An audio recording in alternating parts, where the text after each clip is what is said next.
Welcome, artists. In this video, you will learn the concepts and vocabulary that we will be studying in this unit. You will need your Unit 1 playlist so you can follow along and complete the note guide on the back as you watch this video. Feel free to pause as needed to complete the notes. This unit is based on the skills you need to create accurate representational drawings. Representational drawings are drawings that represent or look like objects from real life. Whether you're trying to draw a background, a detail, or a character expression, knowing how to create a representational drawing is an essential skill in cartooning. Representational drawings are informed by careful observation. Artists have to train themselves to draw what they see, not what they think they see. You must look closely at what you are drawing in order to be able to accurately represent it.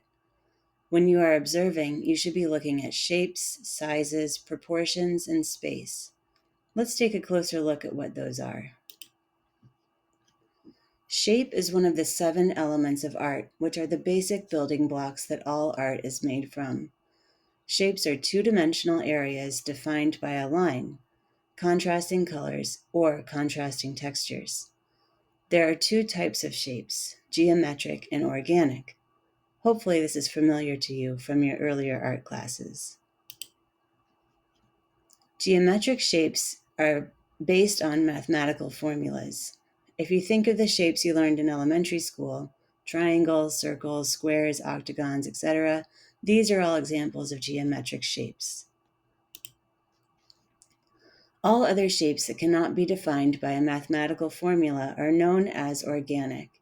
These can be thought of as shapes found in nature or other abstract, unidentifiable shapes. Now look at these 2 portraits. Notice that image A looks more realistic. This is because the facial features of the woman in the image are more in proportion than the facial features of Will Smith. Proportion means the size relationship between 2 or more elements in a work of art. Even though the shapes of Will Smith's ears, nose, and chin might be accurate, the sizes are out of proportion to the size of the rest of his head. Space is another one of the elements of art that refers to the area within a work of art and how that area is divided. When trying to improve your drawing, it is important to pay attention to the space, to the positive and negative space.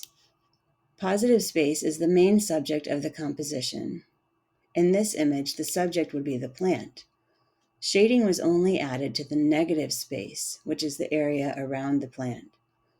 Closely observing the negative space can help you keep objects in proportion as you more accurately track the size and distance between the shapes of your subject. Now that we know what we're observing in our drawings, we will learn 3 skills to help us practice training our eyes to see those shapes, sizes, proportion, and space. Blocking, contour drawing, and grid technique. Let's look more closely at those skills. Blocking is the technique of breaking your object into simple geometric shapes and lightly sketching your whole composition to make sure that proportions and distances are correct before adding any details. As you can see on this character example, the top line shows how the characters have been blocked with basic shapes. The key here is that no details are added until you make sure all parts of your object or character are in proportion. You might have had that experience where you draw a really great face, but then the chin falls off the edge of the paper because it wasn't quite in proportion. Once your blocking is complete and you're satisfied that your object is in proportion, you can move on to your contour drawing. This is where you start adding in details and refining your shapes to create an accurate outline of your object or character. Another method for maintaining proper proportions is the grid technique. In this method, you draw a grid over your reference image and draw a matching grid on your drawing paper.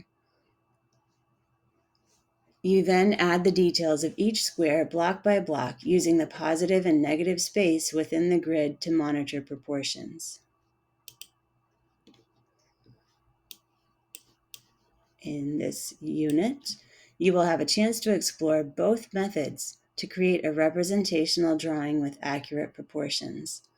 Follow along with each lesson in Google Classroom, finishing with a copy a character project in which you will choose whether to use the blocking method or the grid method to recreate one of your favorite characters. Thanks for listening, and you've just completed the first lesson.